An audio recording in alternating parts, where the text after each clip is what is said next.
നമ്മൾ സ്കൂളിൽ പോകുന്ന സമയത്ത് ഒരു ദിവസമെങ്കിലും പൊതിച്ചോറ് കൊണ്ടുപോകാതിരുന്നിട്ടൊന്നുമില്ല അല്ലേ? ഇടയ്ക്കെങ്കിലുമൊക്കെ കൊണ്ടുപോയിട്ടുണ്ടായിരിക്കാം.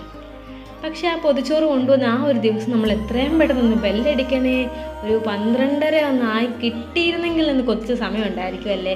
കാരണം പെട്ടെന്നൊന്ന് കഴിച്ചിരുന്നെങ്കിൽ എന്ന് ഒരുപാട് ആഗ്രഹിച്ചിട്ടുണ്ടായിരിക്കും.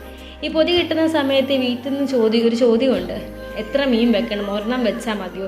അപ്പം നമ്മൾ പറയും എന്തായാലും 3 or 4 വെച്ചോ, കാരണം പൊതി കിട്ടുന്ന സമയത്ത് ഞാൻ മാത്രമല്ലായിരിക്കും കൂടിയിരിക്കുന്നത്, ആൾക്കാർ കുറേ കാണുമെന്ന്. അങ്ങനെ പൊതിച്ചോറൊക്കെ കൊണ്ടുപോയൊരു കാലം ഉണ്ടായിരുന്നല്ലേ? ആ കാലം നമുക്ക് തിരിച്ച് കിട്ടത്തുമില്ല. അതുകൊണ്ട് ഞങ്ങൾ ഇന്ന് വീട്ടിലൊരു പൊതിച്ചോറ് വെക്കാമെന്ന് വിചാരിച്ചേ. അങ്ങനെ പൊതിച്ചോറൊക്കെ വെച്ചു. ഞങ്ങൾ നേരത്തെ തന്നെ എല്ലാം കെട്ടി വെച്ചിട്ടുണ്ടായിരുന്നു പൊതിച്ചോറിനുള്ളതെല്ലാം. കാരണം നമ്മൾ സമയമാകുമ്പോൾ എടുത്ത് വെച്ചിട്ട് കാര്യമില്ലല്ലോ. നേരത്തെ എല്ലാം എടുത്ത് വെച്ചാൽ നമുക്കത് കഴിക്കാറാകുമ്പോഴത്തേന് ആ ഒരു മണവും ടേസ്റ്റും ഒക്കെ കിട്ടത്തുള്ളൂ. വാഴയില ചെറുതായിട്ടൊന്ന് വാട്ടിയെടുത്തിട്ടേ നമ്മൾ ചെറുതായിട്ട് എണ്ണയൊക്കെ ഒന്ന് തൂത്ത് കൊടുത്തിട്ടാട്ടോ ചോറ് വിളമ്പിയിട്ടത്. അപ്പോൾ നമുക്കിത് ഫുഡ് കഴിക്കാം കേട്ടോ. ബൈ.